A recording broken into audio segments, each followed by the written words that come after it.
বন্ধুরা, আজকে লোকনাথ বাবার ভোগের জন্য আম পায়েস রান্না করব। তার জন্য 1.5 লিটার দুধ নিয়েছি, প্যাকেটের দুধ। এবার প্যাকেটের দুধটাকে ভালো করে জাল করে নিচ্ছি। ভালো করে নাড়িয়ে চাড়িয়ে জাল করে নেব। হাতা দিয়ে সবসময় জাল করতে হবে, কারণ প্যাকেটের দুধ বেশিরভাগ সময় তাড়াতাড়ি লেগে যায় তলায়। তার জন্য সবসময় নাড়াতে হবে। এখানে আমি 6 টেবিল চামচ, মানে বড় চামচের 6 চামচ নিচ্ছি গোবিন্দভোগ চাল। এবার চালটাকে ভালো করে একটু ধুয়ে ভিজিয়ে রাখবো।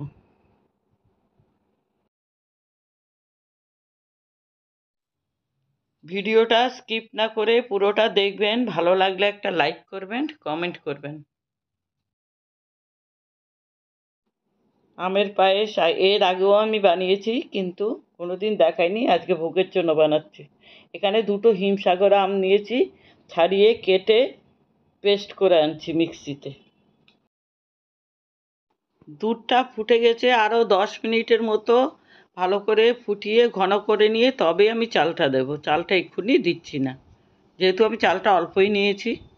একটু ঘন করে নিচ্ছি। এবার ঘন হয়ে গেছে অনেকটা। এবার আমি চালটা দিয়ে দিলাম। চালটা দিয়েও ভালো করে নাড়িয়ে দিতে হবে, নাহলে তলায় লেগে যাবে।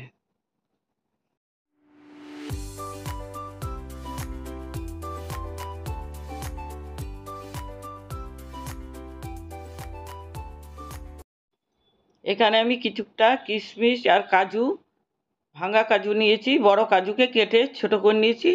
আর এখানে কিছুটা দুধ নিয়েছিলাম। দুধটাকে ঠান্ডা করে আমি 2 প্যাকেট দুধ ওর মধ্যে গুলে নিচ্ছি। এটা আমি পায়েসের সাথে মেশাবো, তাহলে পায়েসটা আরও ঘন আর সুস্বাদু হবে। এবার আমি দুধটাকে মিশিয়ে দিলাম। মিশিয়ে ভালো করে একটু নাড়িয়ে চাড়িয়ে দিচ্ছি। আস্তে আস্তে আমি চালটাকে ফুটিয়ে নেব। চালটা যতক্ষণ না ভালো করে ফুটে যায় ততক্ষণ পর্যন্ত কোনো মিষ্টি আমি অ্যাড করব না। এটা সবাই আপনারা জানেন হয়তো, কেউ কেউ নাও জানতে পারেন। এবার আমার চালটা ফুটে গেছে। এখানে আমি 250 গ্রামের মতো নিয়েছি তাল পাটালি। তালের পাটালিটা এই গরমের সময়ই পাওয়া যায়, আমি প্রতি বছরই কিনে রাখি।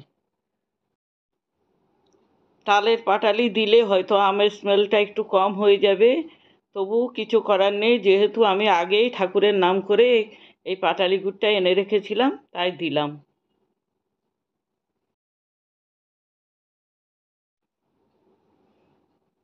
এবার আমি পায়েসের মধ্যে ভিজিয়ে রাখা কাজু আর কিশমিশটা দিয়ে দিচ্ছি।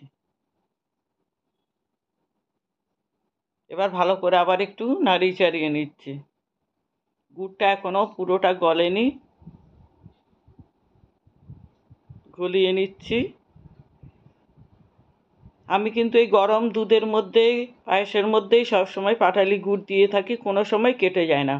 অনেকেই বলে যে গরম দুধের মধ্যে নাকি পাটালি গুড় দিলে দুধ কেটে যায়। আমার কখনো কিন্তু কেটে যায়নি। ভালো গুড় যদি হয় তাহলে কখনোই কেটে যায় না। তাল পাটালি একটু সাদা হয়, আর স্মেল অনেক খেজুরের গুড়ের পাটালির থেকে অনেক সুন্দর স্মেল হয়।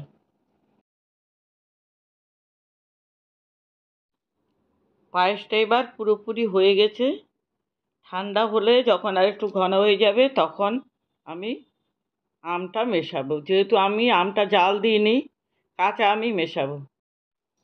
এদিকে আমি লোকনাথ বাবার ভোগের জন্য 5 রকমের ভাজা করছি। কাঁকরোল ভাজা, পটল ভাজা, আলু ভাজা, কুমড়ো ভাজা আর বেগুন ভাজা। আর করব পোলাও আর পনিরের তরকারি। যদি আপনারা দেখতে চান, আরেকদিন আমি এই রেসিপিগুলো আপনাদেরকে দেখাবো। আমের পিউরিটা আমি এবার পায়েসের মধ্যে দিয়ে দিলাম। আমটা ভালো করে পায়েসের সাথে মিশিয়ে নিচ্ছি। পায়েস ঠান্ডা হলে তবেই আমটাকে মেশাতে হবে, না হলে পায়েসটা কেটে যেতেও পারে। আমের পিউরিটাকে যদি জাল না করে পায়েসের সাথে মেশানো হয়, পায়েসটা বেশি সময় বাইরে রাখা যাবে না, ফ্রিজে রাখতে হবে, নাহলে নষ্ট হয়ে যাবে।